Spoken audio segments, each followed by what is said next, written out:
The China National Grid is looking at, as I mentioned, metering the distance that is actually traveled by the vehicle. The odometer becomes like a smart meter in your home in terms of energy usage. And then when you buy a car, if you look at an electric vehicle, today the electric vehicle for sedans in China ranges anywhere between 25,000 to 30,000. And it gives you a range of about 200 kilometers, which is about 35 kilowatt hours. And so with that, they're able to then, you can buy that electric vehicle without subsidy, taking the subsidy aside.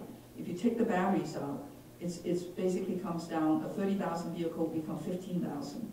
Then if you add the 60,000 RMB subsidy on top of that, which the manufacturer could choose to rebate all of it to the consumer, then you're looking at another 8,000 being taken off of the 15,000. And so you're down to a very, very competitive price of about 7,000 to 8,000 to buy a vehicle, which is basically the glider and the motor control system, minus the batteries. And then you will then lease the battery from the power company, in this case the National Grid, who will then, you have to pay a leasing fee on a monthly basis, and then you pay the regular charge fees as you charge through the regular outlet.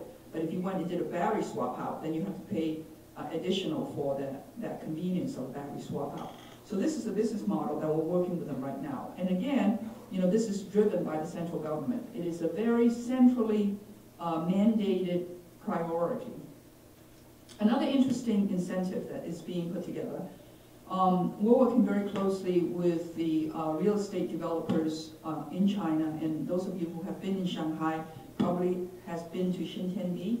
And Xintiandi is one of this area of tourist development that is similar to, let's say, Pier 39 in San Francisco.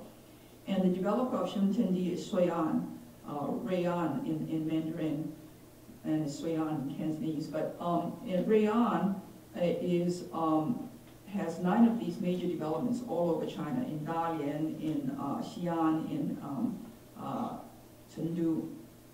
These are huge developments with office buildings, malls, residentials, and also schools and so on, and parks. Because when the government gives out a development micro-city, as they call it, area, they require the developer to do kind of an all-encompassing refurbishing of the area. So one of the things is that the government allows these developers, and Sui'an is not unique, to come in at a discount compared to the land price around it if they are committed to generate carbon credit, and the carbon credit is measured quantitatively. So they're given a budget to achieve in terms of carbon credit. And if they can achieve that carbon credit, then they can keep the price, the discounted price. If within 5 years they don't achieve the carbon credit, then they have to make up the difference in price. So we're working with the real estate developers who's financially incented to put in the charge station, to put in the geothermal heating and cooling, to put in all of the battery supplement banks in order to support peak hour, just to basically temper the peak hour usage, because in China, the power during the peak hour is more expensive than nighttime. So at nighttime you recharge the battery, and then during the peak hours you can use part of the power from the battery.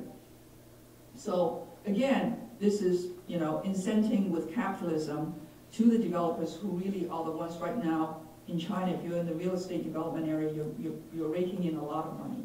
And so the government has taken the steps for the real estate developers to share the cost of turning China green.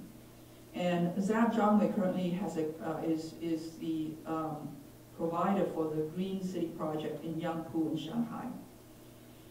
And so Zhangwei's EV products consist of an A380 SUV, a 280 SUV, which is a smaller version. The Wuling is Shanghai Auto's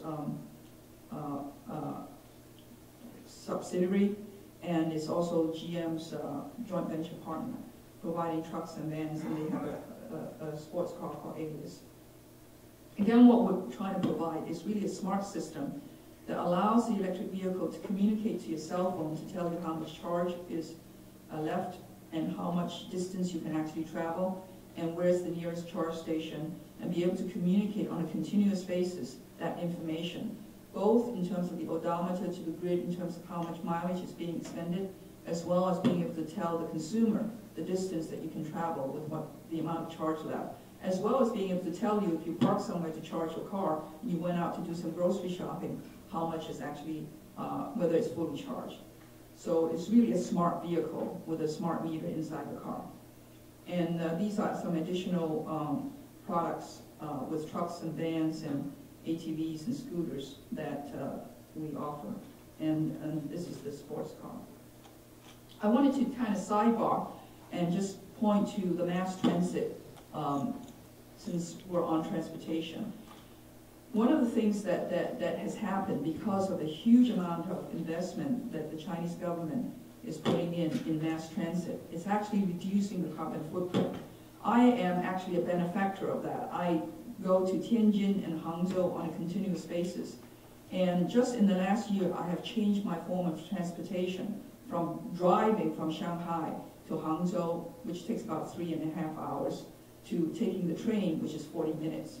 And then in Tianjin, it takes me 1.5 hours to drive from Shanghai, from Beijing to Tianjin, and now the train takes 30 minutes at most.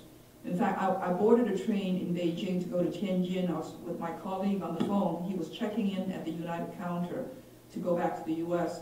And the train took off and it dropped the call because it was going 385 kilometers per hour.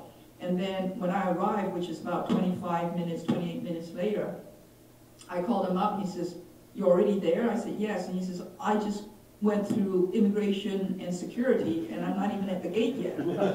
And so it is astounding. And it is really, it has reduced my carbon footprint. And because I do this travel continuously, because we have investments in Tianjin and also in Hangzhou. This is how the government is reducing carbon footprint. And each of these trains, it was fully packed, and I was surprised. It was 10:30 in the morning, it was fully packed. Coming back, I had a meeting. I came back on the 2:30 train, fully expecting the train to be, open. I didn't even bother to go to the seat I was assigned to. I just sat down, and pretty soon the whole train was packed, and I had to go back to the seat that I was assigned to. I was thinking 2:30 in the afternoon, there couldn't possibly be anybody going back to Beijing from Tianjin. It's not commuting hour, and was fully packed. And then when I landed in Beijing, I looked at the schedule because I was thinking, if I missed the 2:30, could I have made the next one? Every 10 minutes, there was a maglev train between Beijing and Tianjin. And so it is just, the things that are transforming in China is in front of your eyes. It just transformed in front of your eyes. So going back to the question of reducing carbon footprint, going back to electric vehicle, the vision that the government has is long distance travel will be by train. They intend to put in 120,000 kilometers of rail between now and 2020. They're going to put in $1 trillion in investment to put high-speed train. And the other thing that I was surprised, and again, this is maybe my lack of knowledge, I was surprised that the maglev train actually uses the same rail track as the traditional train. So when they pulled into the station in Tianjin, it was this old station, and it was using the same train tracks. So they were going fast, and then they went, glided into the old tracks, and they pulled into this really old, rather old train station, sharing the same train tracks as the old trains, and it really takes my breath away. And so again, the vision is long distance is train, and if you have to travel within the city, 200 kilometers a day is more than you would ever use to drive around Shanghai. I mean, a taxi only goes, 150 to 250 kilometers a day for Shanghai taxis, and there are 95,000 taxis in Shanghai. Imagine when those 95,000 becomes electric, the amount of pollution it can reduce. And additionally, an ordinance just went into Beijing. It's going to go into Shanghai. Residents of Beijing or in Beijing, and it will go into Shanghai as well, can't own more than one vehicle. So only in China can you force the consumers not to have more than one vehicle. So China on steroids is electrifying transportation.